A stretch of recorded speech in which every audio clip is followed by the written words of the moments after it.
Assalamualaikum warahmatullahi wabarakatuh. Innal hamdalillah nahmaduhu wa nasta'inuhu wa nastahdihi wa nastaghfiruhu wa na'udzu billahi min shururi anfusina wa sayyiati a'malina. May yahdihillahu fala mudilla lahu wa may yudlil fala hadiya lahu. Ashhadu an la ilaha illallah wahdahu la sharika lahu wa ashhadu anna Muhammadan abduhu wa rasuluhu sallallahu alaihi wa ala alihi wa sahbihi ajma'in. سبحانك لا علم لنا إلا ما علمتنا إنك أنت العليم الحكيم رب اشرح لي صدري ويسر لي أمري واحلل عقدة من لساني يفقهوا قولي.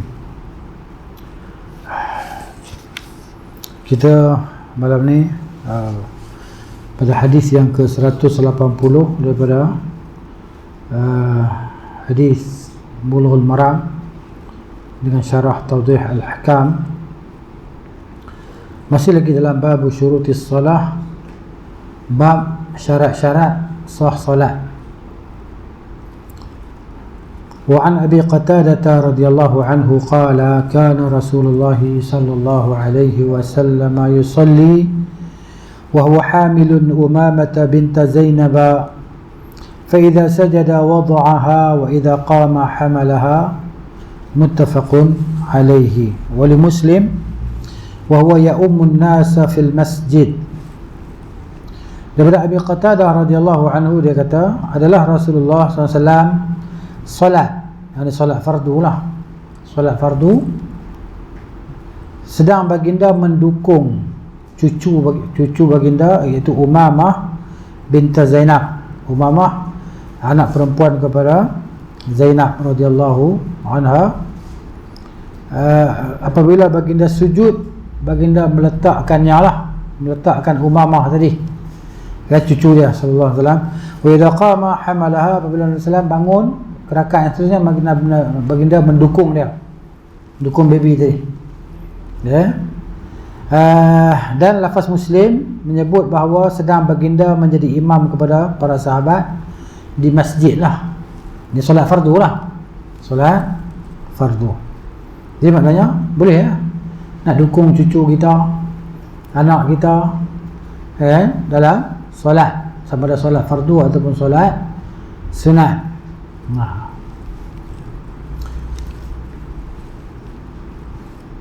Jadi kalau takat was-was maknanya baby itu menanggung najis dan sebagainya, itu tak muktabar lah, tak muktabar. Was-was dia tak jadi hukum, kan? Ya, keyakinan itu tidak dihilangkan dengan was-was. Dia ni najis bawa tak ada, kan? Gitu.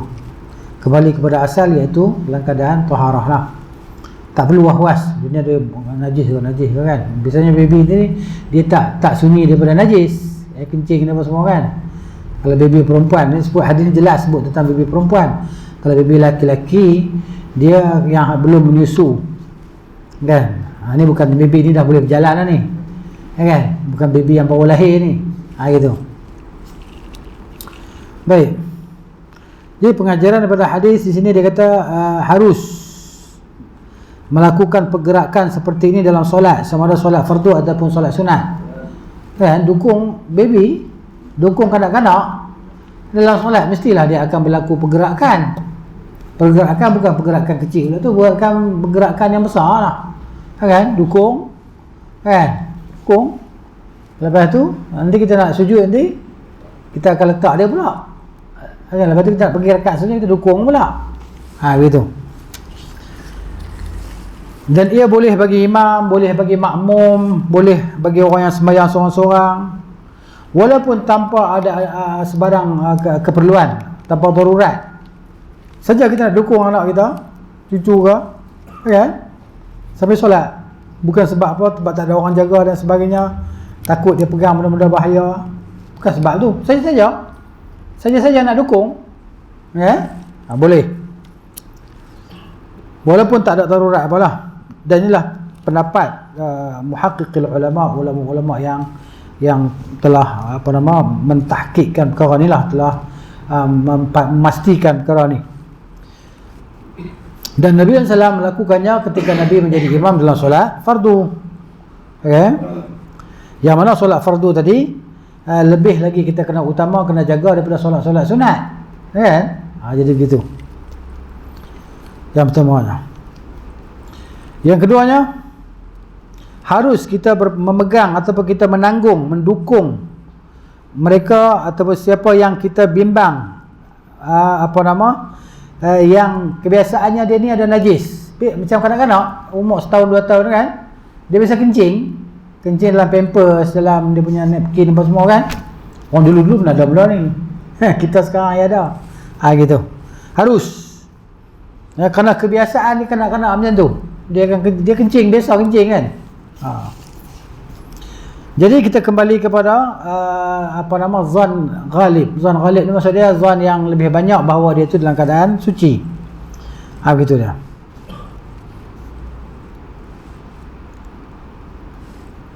Ketika Nabi SAW mendukung dia Umamah ni, dia ni umur dia baru 3 tahun. 3 tahun.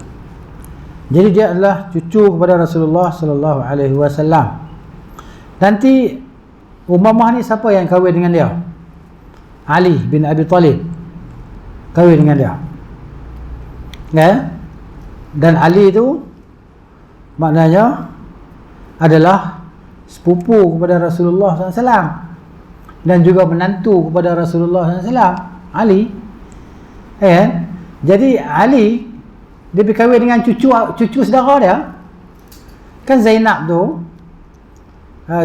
jadi macam mana? Jadi Zainab tu maknanya bila dia kahwin dengan Fatimah radhiyallahu anha, jadi ipar dia lah. Ipar dia. Tapi kalau nisbah dia dengan Nabi SAW, dia adalah sepupu kepada Nabi SAW.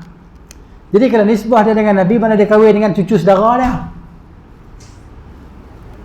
Kalau nisbah dia dengan Fatimah, dia kahwin dengan anak saudara isteri dia. Umamah tadi berkahwin dengan Ali bin Abi Talib radhiyallahu anhum. Setelah Ali mati dibunuh radhiyallahu anhu, Umamah berkahwin pula dengan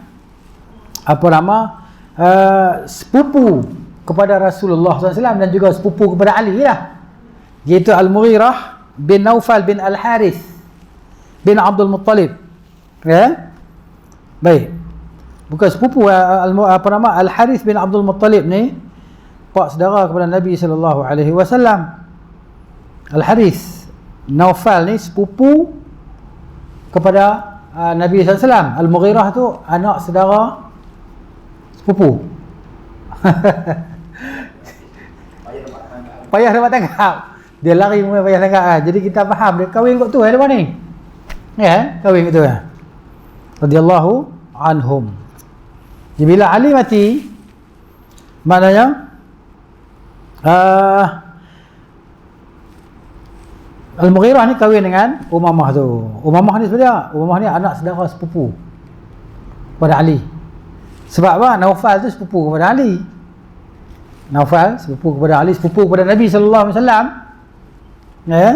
Jadi anak saudara sepupu dia lah, anak kepada sepupu dia, anak sepupu dia. Gitu. Tak apalah. Ini cerita saja kita sebut dah cerita sini kita sebut jelah. Kan? Gitu. Contohnya macam kita nak kahwin dengan anak saudara isteri kita. Kan? Tapi syarat isteri kita dah meninggal ataupun berpisah lah. Kan? Tak boleh menghimpunkan antara mak saudara dengan anak saudara, tak boleh. Kan? Tapi dah bercerai dengan isteri dia, umpamanya dia kahwin dengan anak saudara isteri dia. Ataupun dia kahwin dengan cucu saudara isteri dia. Telah berpisah dengan isteri dia lah maksudnya. Sama ada pisah hidup atau pisah mati. Gitu. Baik, kemudian hadis juga menunjukkan tentang sifat tawaduk Nabi SAW dan akhlak Nabi SAW dan rahmat, kasih sayang Nabi kepada orang dewasa dan kanak-kanak. Salawatullahi wassalamuhu alaihi sallallahu. Kemudian harus yang keempatnya hadis menjelaskan harus bagi kanak-kanak untuk masuk ke dalam masjid lah apabila tidak berlaku, tidak terhasil daripada mereka perbuatan mengganggu orang-orang solat lah, kan? Tidak, maksudnya mengganggu orang dalam solat dan menyibukkan mereka daripada solat ni. Kadang-kadang masuk masjid kan, dia tarik kerusi orang ke apa, orang tu tengah solat duduk, tarik kerusi kawan tu nak duduk terguling belakang. Ada kan tengok dalam ni kan, dia tengok orang tua tu duduk, orang tua tu bangkit tarik kerusi, sekali orang tua tu duduk pula terletak. Tu jadi maknanya kan, kalau macam tu budak tu tak payah mari gila kan, dia tak memayis lagi gitu. Dan begitu juga mereka dapat dijaga daripada mengotorkan masjid lah. Kemudian juga menjelaskan tentang boleh meninggalkan perkara-perkara sunat dalam solat ketika hajat lah. Macam Nabi SAW bila dukung Umamah tadi, tentulah tangan Nabi tak boleh nak qiyam kan, sebab dukung kan, dukung dia terpegang, dia tak boleh nak letak tangan qiyam di sini lah. Begitu. Begitu juga ketika rukuk, tak boleh nak, tak dapat nak letakkan tapak tangan di lutut tangan kita kan. Kita maknanya sunnahnya solat ni ketika rukuk kita mencengkam, bukan letak tangan di lutut, bukan dah tu cengkam, sunnah dia. Kadang-kadang benda-benda basic macam ni pun kita dah tak belajar kan, kita tak tahu kita tak pernah dengar benda basic lah sembahyang kan. Kita rukuk macam mana, tidak macam mana, tangan sujud. Ramai orang tua-tua umur 70, 60 lebih sembahyang sujud tangan macam anjing duduk menghamparkan tangannya kan. Bila kita nak cerita, alasan dia macam-macam. kita tegur dia tu 5 tahun lepas, hari ni dia sembahyang macam tu lagi, takkan tak lega-lega lagi tangan dia, sakit tangan. Ada orang tua tengok orang tua kadang-kadang sembahyang sebelah kita, orang tua ni aku tegur dah dulu ni, tapi contoh 3-4 tahun lepas dia tegur. Tapi yang ini pun macam tu juga. Sebab apa? Sebab seronok aku macam tu, syok kan, dia mudah mendatangkan lena. Tangan empat, tangan di atas lantai 3 sujud. Ini dilarang oleh Nabi SAW. Gitu. Jadi benda-benda basic ni kita kadang-kadang kita belajar benda besar-besar. Benda hak solat ni pun kita cincai. Larangan isbal ketika solat. Isbal, melabuhkan pakaian seluar di bawah buku lali ketika solat. Hak tu pun kita tak nak ambil kira. Apa pandangan kita? Kita nak kata, alah ni makruh ya. Adakah kita nak kata, sahabat-sahabat kata macam tu, makruh ya ni? Tak. Jadi kita kena alert benda ni, kena ambil berat benda ni. Sebab tu solat kita. Sebab mula-mula sekali kita nak kena tanya solat. Mula-mula sekali.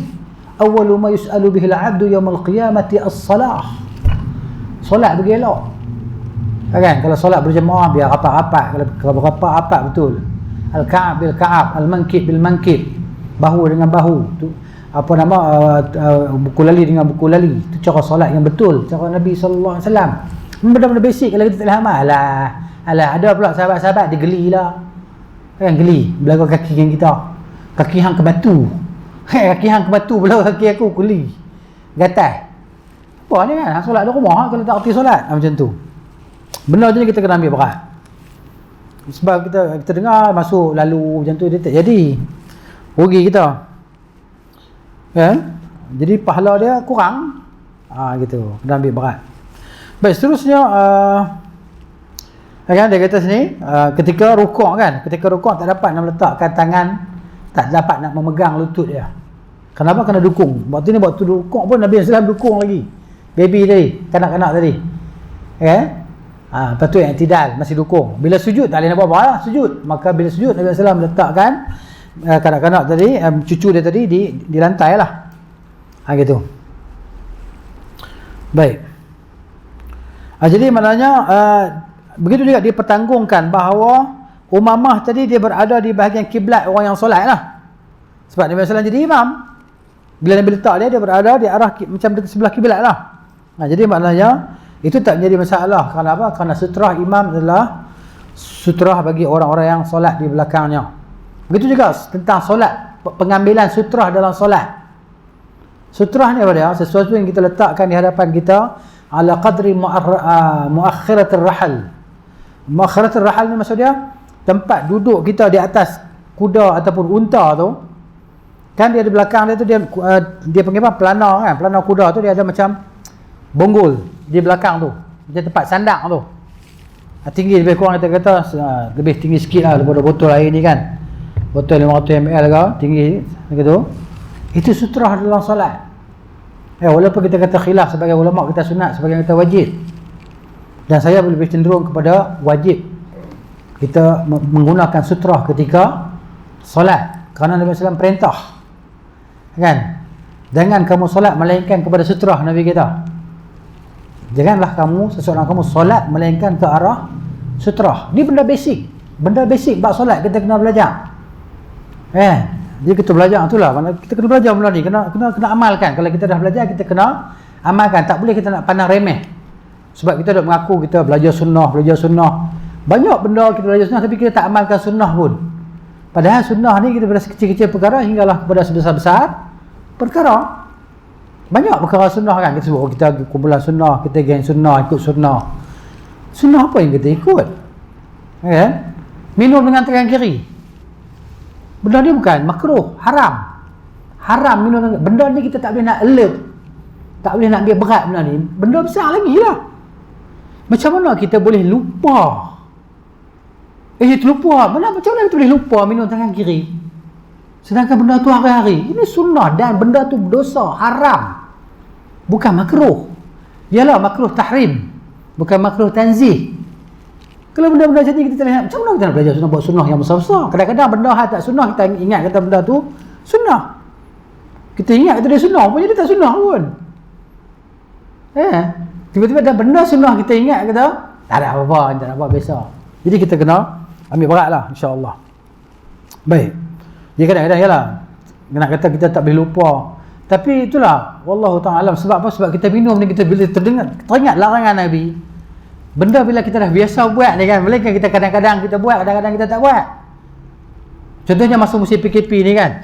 Musim PKP ni benda yang kita bukan jadi rutin hidup kita. Bukan kita berjalan nak gantung sejadah di tengkok kita selalu. Kan? Jadi ada orang tak boleh terima. Aku tak boleh terima ni, jalan tak bersejadah, aku sejadah ada 10 lah kereta aku. Benda ni kita kata benda yang bukan selalu musim PKP ya. Dah akhir PKP ni pun macam wilayah tak ada sejarah dah. Jadi macam minum air ni benda kita dah buat bukan sehari sekali. Boleh kata air tu di tangan kita selalu kan? Minta tangan kiri. Salah. Jadi kita kena itulah. Kena ambil berat benda macam ni kan. Supaya apa? Supaya Allah maknanya memberkati kita lah. Kita cuba untuk mengamalkan sunnah ni dari kecil-kecil hingga kepada sebesar sunnah. Waalaikumsalam warahmatullahi wabarakatuh. Kemudian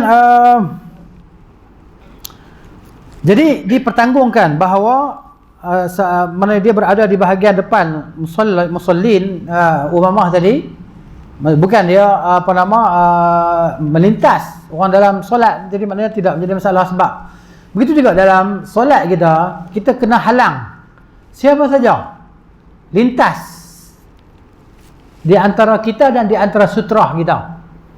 Nabi SAW ketika Nabi solat, kambing lalu. Iyalah dalam masjid Nabi bukan ada pintu macam masjid kita, bukan ada kapek permainan macam masjid kita. Kambing masuk lintas. Nabi SAW akan tengah solat tadi, Nabi jalan rapat ke dinding sehingga kambing itu tersepit, tak boleh nak lalu. Kambing tu tersepit, tak boleh nak lalu. Kan kambing dia kan kira dia sondol dia. Jadi Nabi rapat ke dinding ketika solat. Dan solat fardu lah. Jadi akhirnya dia undur, dia lintas ke, dia lalu ke belakang imam. Dan kalau kita biarkan dia lintas depan kita, maka dia akan mengurangkan pahala solat kita. Tak kisahlah kanak-kanak berlari ke apa ke, jadi imam ni itulah al-imamu dhamin. Jadi kita nak jadi imam, kita kena tahu juga hadis-hadis cerita tentang imam ni. Al-imamu dhamin dalam masalah imam tu dia penjamin. Dia penjamin macam mana? Dia menjamin bagi makmum dia bahawa solat tu cukup rakaat, cukup tamakninah solat tadi. Dia tak berlaku perkara yang boleh mengurangkan pahala solat dia apa? Sutratul imam, sutratul al-makmumin. Sutrah imam dan sutrah makmum. Jadi maknanya kalau kambing tu lalu di belakang Nabi SAW, maknanya dia tidak melintasi Nabi, maka lalu di belakang saf tidak memudaratkan. Contohnya kalau kita batal wuduk, kita duduk saf pertama, ada 2 saf, kita boleh je keluar, kita boleh lalu jalan depan orang-orang yang solat ni, tak memudaratkan orang solat. dan tak memudaratkan pahala mereka, tak mengurangkan pahala mereka. Sebab imam sudah ada sutra. Gitu. Jadi kena pentinglah benda ni. Baik. Yang keduanya, sama ada yang didukung itu kanak-kanak kecil yang tak baligh. Sebab di sana ada hadis yang menyebut bahawa kalau wanita yang dah baligh lintas solat kita, batal solat kita. Begitu juga keldai, himar. Ya? Bukan himar, apa nama? Kalbun aswad, anjing hitam, dan perempuan. Kalbun aswad, ya, dan wal mar'ah. Anjing hitam dan wanita kalau dia lintas solat kita, batal solat kita. Isteri kita lintas solat depan, lintas, batal solat kita. Melainkan ada sutra di hadapan kita. Dia lintas depan sutra, itu tidak memudaratkan solat kita. Kalau kita solat tak ada sutra, hanya hempang sejadah saja, solat kita batal. Macam jarak tak dia? Anggaran dia. Anggaran kita dengan dengan sutra tadi maknanya tempat sujud kita lah. Lebih Orang yang ada depan tu, apa yang boleh kata membatalkan tadi? maknanya gitulah. Sebab tu disuruh kita pakai sutra tadi. Dia dalam hadis dia tak sebut jarak dia macam mana. Kalau kita sembahyang tak pakai sutra, orang lalu kat dinding tu, okey, tak tahu nak kata macam mana sebab hadis tidak menghadkan sutra. Jarak sutra antara kita orang melintas, kecuali di Masjidil Haram lah. Masjidil Haram tak boleh nak buat apa lah. Itu memang tempat darurat. Kita sembahyang pun dia pun terpijak kepala kita. Sebab tu tak dianjurkan kita tadi sembahyang sunat tawaf dekat makam Ibrahim. Sembahyang tentu saya kemek kepala. Orang tu pijak kepala kan. Cari tempat lain lah supaya kita tak terpijak. Tapi kalau dalam Masjidil Haram orang tu lintas kita sembahyang kan, tak boleh tahan lah, tak lupa lah. Itu tempat kita kata dalam keadaan macam tu tak ada apa-apa lah. Gitu dia. Baik. Jadi tak ada hadis yang nak kata had jarak antara solat kita tadi dengan orang yang lintas di hadapan tu kan. Tapi yang wajibnya ke atas kita untuk cari sutra dalam solat. Sama ada kita jadi kawan kita sebagai sutra, jadikan orang di hadapan kita sebagai sutra, ataupun cari apa-apa dinding ke, apa ke, kerusi ke ni ke, gitu. Dengan sembahyang lapang macam tu. Khilaf dengan sunnah Nabi SAW. Ya? Khilaf sunnah, saya lawan Nabi lah. Bantah Nabi lah. Bila bantah Nabi, Allah kata, "Wa may yushaqiqir rasul min ba'di ma tabayyana lahul huda wa yattabi' ghayra sabilil mu'minin nuwalli ma tawalla wa nusli jahannam wa sa'at masira." Siapa lawan Nabi, bantah Nabi, Allah kata, dan mengikut jalan orang-orang selain daripada jalan orang-orang yang beriman, yakni jalan para sahabat radhiyallahu anhum, Allah kata kami biarkan dia buat. Akhirat nanti kami campakkan dia ke dalam neraka Jahannam. Kenapa? Kerana mukhalafah Nabi. Mukhalafah dengan sebab tahu. Kalau sebab tak tahu tak apa. Sebab tak tahu ma'zur, diberi ada kemaafan. Tapi kewajipan belajar tu mesti ada lagi lah. Sebab dia belajar tapi tak jumpa. Kan? Akhirat so ada hujah depan Allah Ta'ala. Saya dah belajar tapi belum sampai. Kan? Ni masalah dia tak pernah belajar ni. Mereka sendiri. Baik.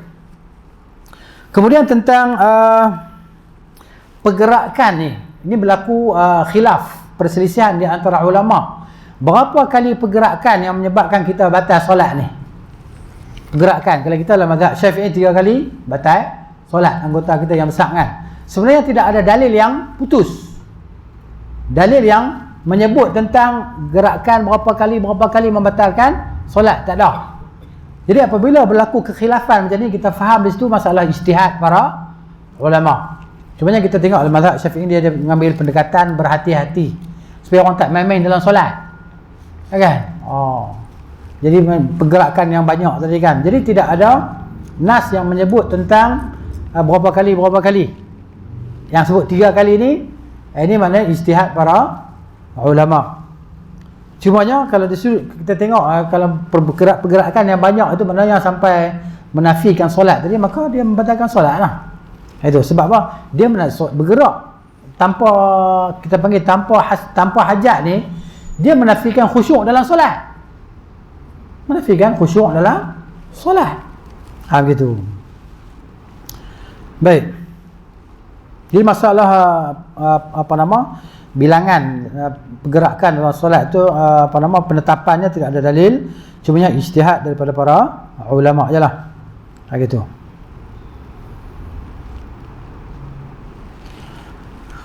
Kemudian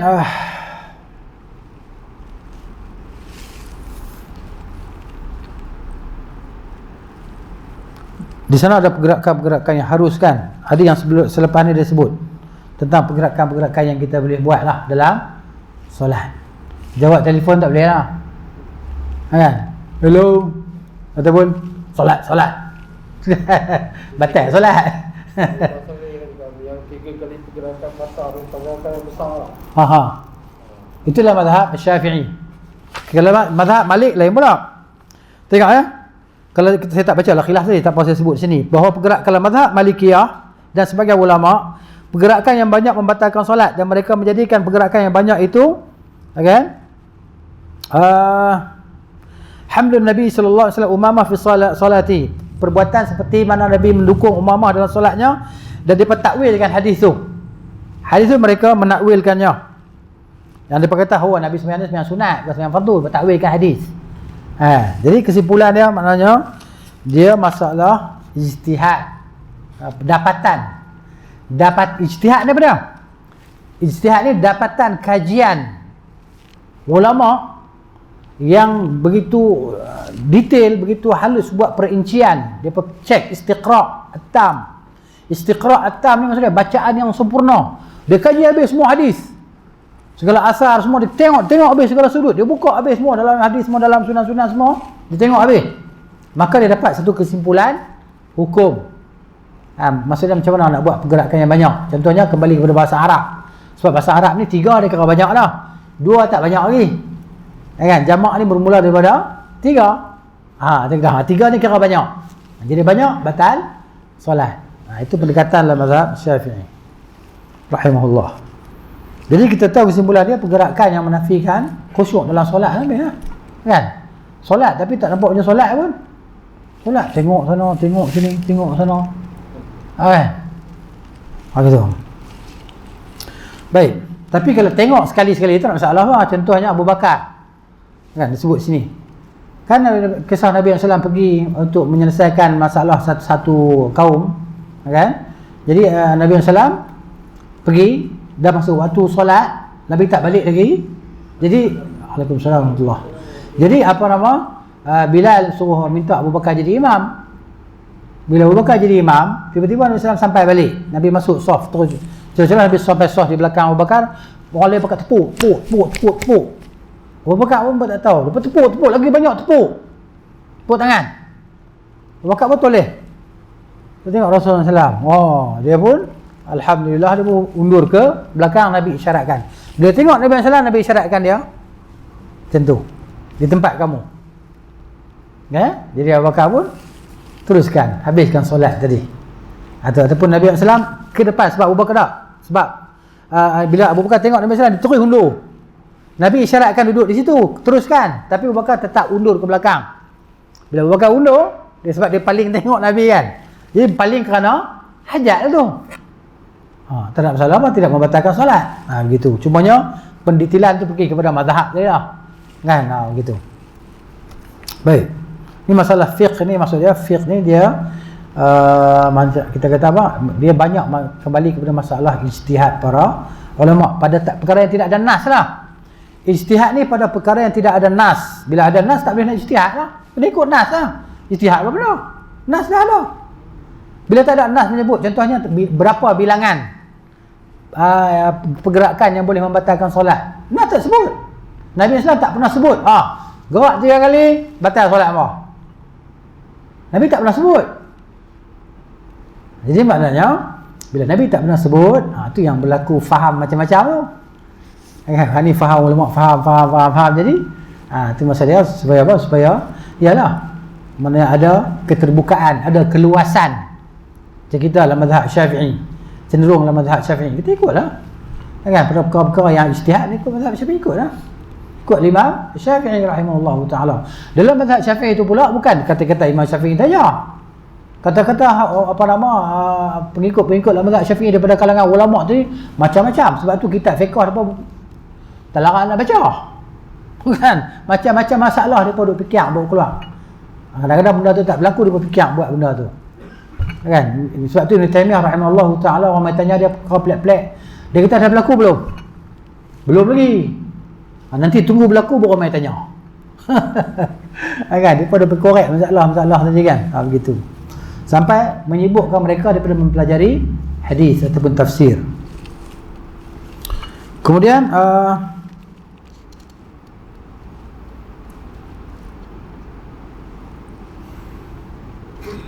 dia kata sini disebut tentang khilaf lah.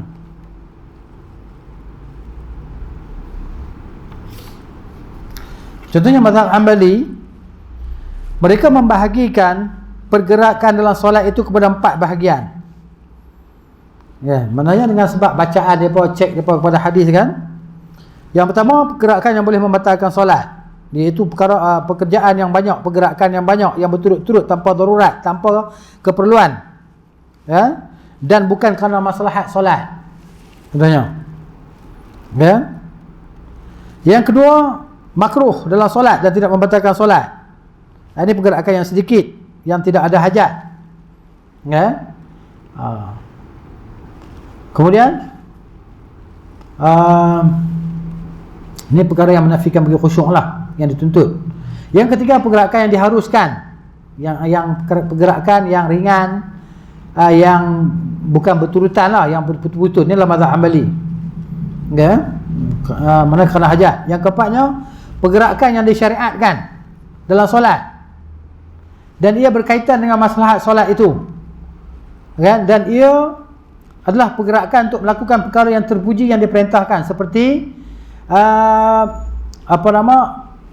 yang dilakukan oleh tentera dalam solat khauf. Solat khauf ni boleh solat dalam keadaan berjalan. Dalam keadaan berjalan boleh solat, kan? Sama dalam keadaan berjalan atau dalam keadaan menunggang kenderaan. Solat khauf, kan? Solat khauf maknanya buat dia bagi 2, satu saf, depa takbir bersama saf belakang, saf depan, depa bersolat bersama dengan Nabi sallam, satu rakaat. Kemudian depa habiskan satu rakaat, selain tidak bersama dengan Nabi sallam, saf yang ke belakang pun depa solat dengan Nabi satu rakaat juga dengan imam. Tapi depa habiskan masing-masing. Ya kan? Dia ada banyak cara solat khauf tadi kan. Jadi dia pelik sikit, boleh solat dalam keadaan berperang, boleh solat. Gitu. Tentu berlaku pergerakan yang banyak. Okey. Begitu juga dalam menyelamatkan orang yang mati lemas.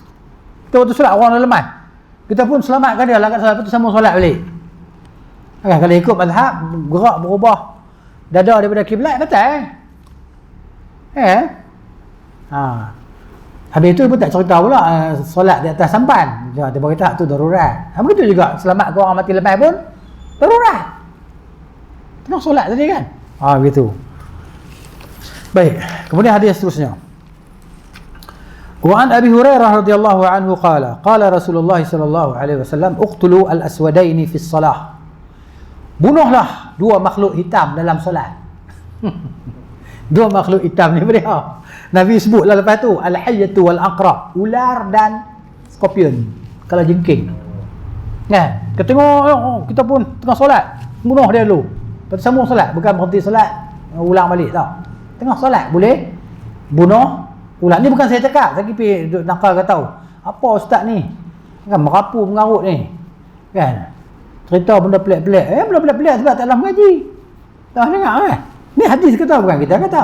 Kita hanya menukilkan apa yang disebut oleh Nabi SAW. Itu masa gitu. Jadi boleh bunuh ular ataupun benda, tak kira lah benda yang berbisa tadi kan. Ada ketika kita solat, ular ataupun kalau jengking. Hadis dikeluarkan oleh para imam yang 4 lah, Abu Daud, Tirmizi, Nasa'i, Ibnu Majah dan Ibnu Hibban dalam sahih dia. Jadi maknanya kalau batal solat, nasihat Nabi tak pergi kita, Nabi suruh solat balik lah. Ulang solat kamu lah. Sebab pukul Ular ni bukan sekali. Dan mesti betul-betul takkan. Kan? Baru angkat tongkat dia lari dah. Ustaz, musim pergi cari kayu Ustaz tu kalau kita sembahyang surau. Maknanya dalam keadaan darurat. Kalau ikut hadis macam tu lah. Kan? Ikut hadisnya. Nabi kata uqtulu al-asudain fi salah. Kita terbayang tak bahawa tengah solat kita sisip keris di pinggang kita, sisip pedang di pinggang kita. Sahabat-sahabat habis sembahyang buat pedang lah. Dan Nabi SAW tu bagi tahu dalam keadaan Nabi faham bahawa ketika solat kita ni dengan pedang kita lah. Ni bukan waktu perang. Ni waktu umum biasa solat. Kan? Jadi begitu. Nabi suruh bunuh, takkan bunuh dengan jari kot. Ulang. Takkan bibuh penumbuk kepala dah. Kalau jengking, Nabi jentik dah. Takkan nak pergi pijak dah. Pijak ulat tudung tengok. Jadi gitu. Lepas kata alah. Sebab tu dia pun tak bila orang was-was ni tak akan belajar hadis. Dia belajar hadis ni, dia kata, aku tak boleh terima, pelik ni. Pelik Nabi SAW tu ajar tu pelik macam mana? Nabi siapa lagi kalau Nabi tu pelik? Ustaz, kalau kita lari tak batal, ampun kita takut nak pergi katok pula tu, kita lari pindah. Kita pindah tempat solat lah. Tapi Nabi suruh kita bunuh uqtulu al-aswadain. Bunuh Nabi kata. Tolong selah masuk rumah. Tak bunuh dah.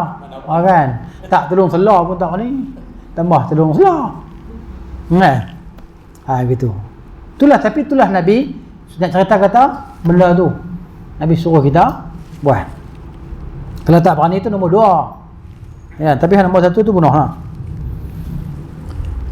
Dianjurkan istihbab qatlil hayyah wal aqrab walau fi salah. Dianjurkan kita bunuh ular dan kalau jengking ni walaupun ketika kita sedang solat. Kita sedang solat. Itu kerana apa? Kerana hajat. Baik. Walaupun dia bukan ular tu warna hitam. Ular warna biru ke? Ada ular warna biru dah? Tak ada warna. Ular getah warna biru.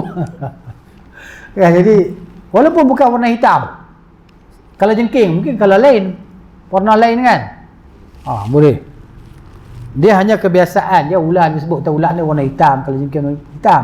Mungkin ada warna lain. Boleh bunuh? Boleh. Tak boleh bunuh ni bukan kalau hitam. Dia yang disuruh bunuh kalau hitam. Tak. Begitu. Jadi pergerakan yang inna hadhihi harakah qalilah mahmudah la tabtulu salah wala tanqusuha. Dia kata pergerakan sedikit yang terpuji tidak membatalkan solat dan tidak mengurangkan pahala solat. Walaupun dia bukan masalah solat. Gitu. Kemudian hadis disyariatkan membunuh setiap yang menyakiti daripada haiwan berbisa tadi dan selainnya dalam solat ataupun di luar solat. Fa innahu idza istuhibba qatlu hadhihi al-fawasiq fi as-salah. Kenapa? Kerana jika dianjurkan untuk membunuh haiwan-haiwan ni dalam solat, maka membunuh di luar solat tu lebih utamalah. Kan? Begitu. Tapi tu kita faham lah maknanya kan. Kita tengah solat, takkan ular dari belakang kita nampak, kecuali orang menjerit, ular kan. Begitu. Baik. Tapi kita kalau dengar tu kita terkejut, terlompat dah. Terlompat tu. Kan? Mungkin terkentut dah. Batal wuduk lah. Dah kentut batal wuduk, wuduk lain lah. Solat semula, mana boleh sambung. Kan? Kentut batal, pemik wuduk sambung balik, mana boleh. Kan? Kemudian gitu.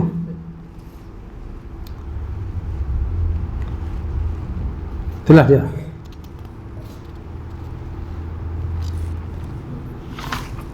Habis lah bab tu. Kemudian bab sutratil musalli. Bab cerita sutrah orang yang solat. Ni sunnah ni. Jadi sutrah itu dengan didammahkan apa nama? Sin. Kan? Gitu. Iaitu ma yustaru bihi kainan makana. Sesuatu yang kita gunakan sebagai pendinding, penghalang antara kita dan antara orang yang lalang di hadapan kita. Kan? Begitu. Jadi kalau kita dah tak ada hilah dan cari sutrah, tak ada masalah apa lah, nak buat apa macam mana kan? dah tak ada hilah dah. Memang tak ada solat, tak boleh nak cari sutrah dah sebab orang nak cari tahu lah sutrah. Begitu. Macam kita dekat Masjid Haram lah. Dekat Masjidil Haram, dekat Mekah kan. Kecuali kita dah bangkit. Tapi kita lepas sembahyang fardu tu, dia tak bagi kita sembahyang sunat dah. Kita sembahyang dia tolak kita kan. Kita bangkit nak sembahyang ba'diyah kena tolak. Kan? Lagipun dia tak berdosa pun tolak kita. Sama solat sunat. Yang kedua, kita dah ganggu lalu lalang orang dan membahayakan diri kita.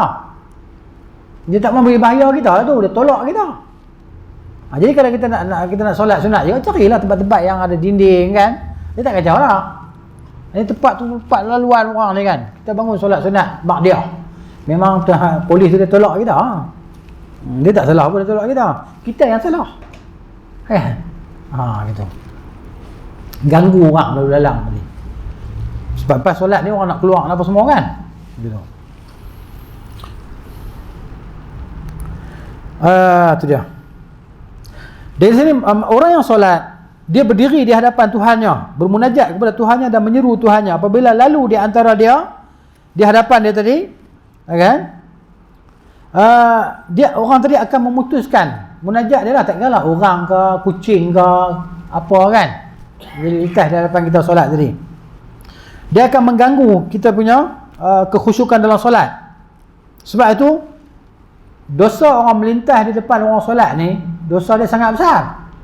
Nabi kata kalaulah orang yang melintas orang yang solat dia tahu dosa tu, dia akan berhenti selama 40. Nabi tak sebut 40 hari ke, 40 tahun ke. Nabi tak sebut. SAW. Nabi sebut kalau kita tahu dosa lintas orang solat ni, kita akan berhenti 40. 40 apa Nabi tak beritahu? 40 jam ke, 40 minit ke, 40 apa ke? 40. Gitu. Sebab tu dia diharuskan bagi orang yang solat untuk menahan sekerasnya orang yang nak melintas dalam solat ni. Tahan. Kita boleh tolak dia melintas juga, kita boleh siku dia. Boleh. Tolak dia. Cara kasar boleh. Kan? Diharuskan. Kenapa? Kerana dia akan merosakkan solat kita, mengurangkan pahala kita.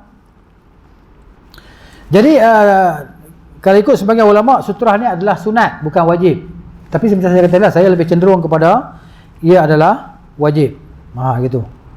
Tapi ijma' al-fuqaha mengatakan ia adalah sunnah lah. Sebab masalah ni masalah ijtihad juga. Cumanya kembali kepada usul fiqh lah, mana itulah. Tapi ijma' ulama fuqaha mengatakan ia adalah sunnah, bukan wajib. Tapi ada sebagian ulama cenderung kepada wajib berdasarkan perintah Nabi sallallahu alaihi wasallam. Nabi kata jangan kamu solat melainkan kepada sutra. Bila Nabi kata jangan tu pasal apa? Itu berlaku tempat pertelagahan di antara ulama tadi. Dia tak keluar daripada pertelagahan ni, ada kata yang kata sunat, ada yang kata wajib. Sedangkan para sahabat radhiyallahu anhum, depa tak pernah tanya benda ni sunat ke wajib. Depa tak pernah tanya. Depa kira benda tu pahala jalan. Sahabat-sahabat punya perangai cuma mari orang belakang-belakang ni kan, benda ni kena buat ke? Kena buat ke? Bila kena buat tu dia tak mau buat lah tu. Kalau boleh sunat je. Anda faham lah sunat, buat dapat pahala, tak buat tak ada dosa. Para sahabat dia tak kira tu. Dia pun buat semua janji hak Nabi anjurkan, wajib ke sunat ke. Cumanya dia tahu kalau hak wajib tu pahala lagi besar.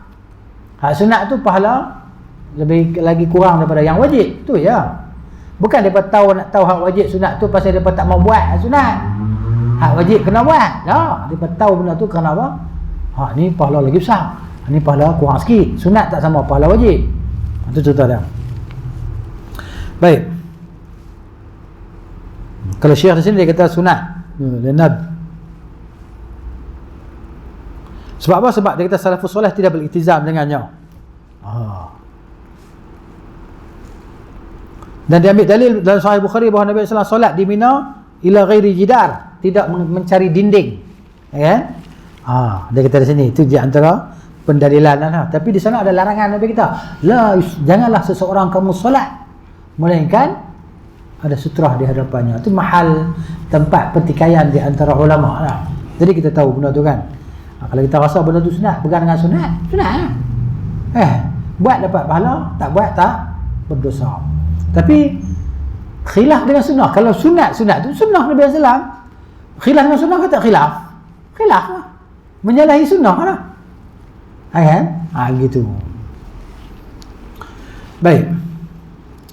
Sedangkan ia menjaga solat kita daripada diputuskan solat tadi. Jadi dalil-dalil yang mewajibkan tu nampak lebih kuat daripada dalil-dalil yang mengatakan sunat.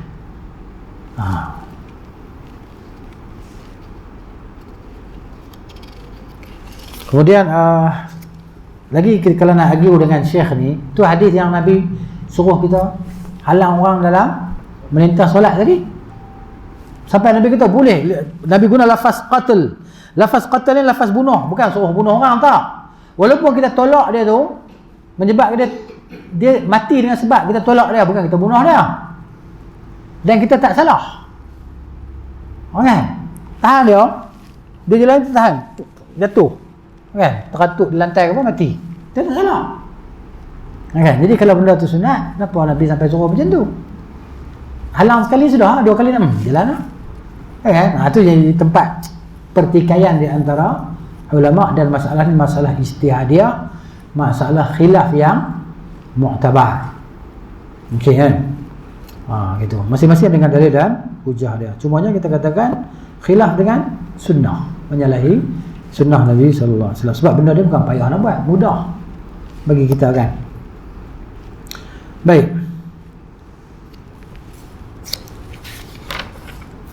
Habis dah masa? Baru masuk 55 minit lagi. Baik, hadis sebenarnya an Abi Juhaim bin Al-Harith radhiyallahu anhu qala Rasulullah sallallahu alaihi wasallam law ya'lamul maru baina yadil musalli madza alayhi min al-ithim lakana an yaqifa 40 khairan lahu min an yamurra baina yadayhi, muttafaqun alayh. Wal lafdh lil Bukhari waqa'a fil Bazzar min wajhi akhar 40 kharifan. Baik. Daripada Abi Juhaim bin Al-Harith radhiyallahu anhu, dia kata adalah Rasulullah SAW bersabda, kalaulah orang yang melintas, orang yang solat itu dia mengetahui dosa yang akan dia tanggung, nescaya dia akan berhenti selama 40. Lebih baik baginya daripada lintas di hadapan orang yang solat. Hadis muttafaqun alaih. Kalau dalam lafaz Al-Bukhari dan dalam riwayat Al-Bazzar daripada jalan yang lain, 40 kharifan, 40 tahun disebut. 40 tahun ini riwayat Al-Bazzar.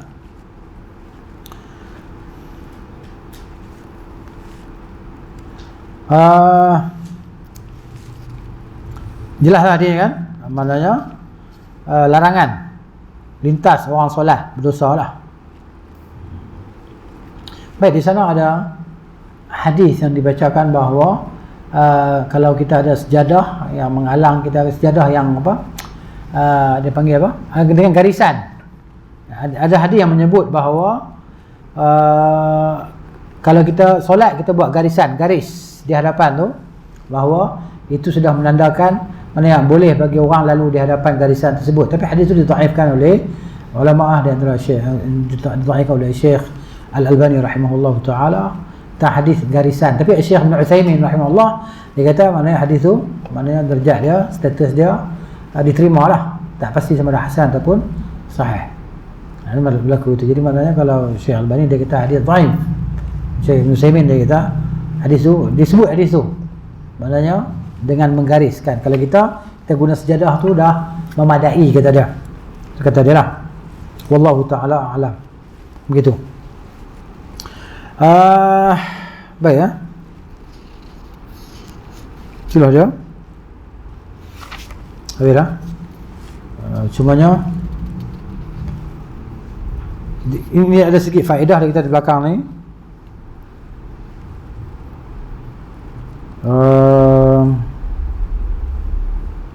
Di sini ada perbahasan jugalah tentang sutra. Syekh ni dia maknanya dia berpegang pada sunat, anjuran bersutrah dalam solat. Tapi biasalah bila sebut hadis ada orang yang tafsir. Jadi penafsiran hadis tu dia berbagai lah. Itu bagi masalah ijtihad. Yang jadi benda ni wajib, yang jadi benda ni sunat, kefahaman ulama yang berijtihad tadi. Macam kita buat contoh lah hadis tentang mandi Jumaat kan. Mandi Jumaat ada dua pendapat, kata wajib, bagi orang yang nak pergi solat. Ada pendapat kata sunat. Tahiyatul masjid. Begitu juga tahiyatul masjid. Ada yang kata wajib. Ada yang kata sunat. Jadi kenapa boleh ada ulama kata wajib? Kenapa boleh ulama ada kata sunat? Kerana kefahaman mereka tentang hadis ni lah. Setelah mereka himpunkan, maka mereka dapat satu keputusan, benda ni bukan wajib ni. Kaji dengan teliti. Tiba-tiba datang CB pula, dia kaji, dia kata aku tak boleh terima pasal dengan kajian dia, pelajaran dia, ilmu dia dapati benda ni bukan wajib ni, sunat ni. Jadi peratus kata wajib dalam diri dia tu lebih banyak daripada peratus kata sunat dalam diri dia. Maka dia berpegang kepada wajib. Jadi bagi kita orang yang muqallid ni, orang awam ni, pilihlah macam kita mazhab Syafi'i, belajarlah mazhab Syafi'i. Mazhab Syafi'i kata gini. Kan aku taklid dengan mazhab Syafi'i ya. Sebab aku belajar tak aku faham tu ya. Kan dia kalau kita lebih tahu lebih, tak apalah, alhamdulillah lah. Kita amalkan yang kita tahu lebih tadi. Gitu. Jadi rasanya dekat ni ya. Malam ni. Baik, di sana ada hadis ya. Yang Nabi kata, "Idza shalla ahadukum ila sutrah falyadum minha." Bila seorang kamu solat ke arah sutrah, maka dekatilah sutrah itu. La yaqta'u syaitan alaihi salatahu. Janganlah syaitan itu memutuskan solatnya. Habis itu? InsyaAllah. Dah solat tak? Tak ada? Ya.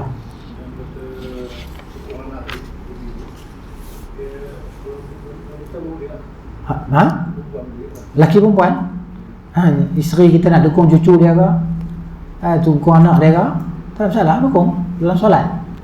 Tidak makruh dan tidak membatalkan solat. Semata-mata sangka dia ni kencing bawah najisnya. Semata-mata sangka tak jadi hukum.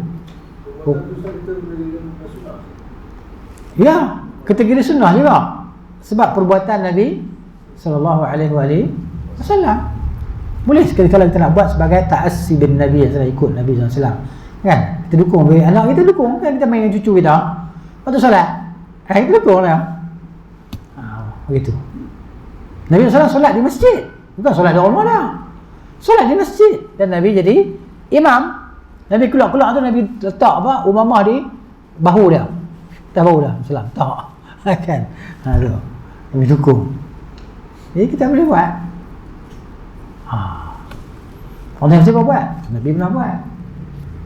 Tu Nabi, kamu siapa? Habis tuan-tuan. Habis kalau kata macam tu kan. Dukunglah cucu, tak ada masalah. Okay? Walaupun tak ada keperluan apa. Kan takut dia kacau orang lah, apa dia tarik cawan pinggan, pegang benda-benda bahaya ke apa. Kita tak takut pun benda tu kan. Tak ada masalah apa. Boleh. Wallahu ta'ala a'lam bis-shawab. Subhanakallahumma wa bihamdika asyhadu an la ilaha illa anta astaghfiruka wa atubu ilaik. Assalamualaikum warahmatullahi wabarakatuh.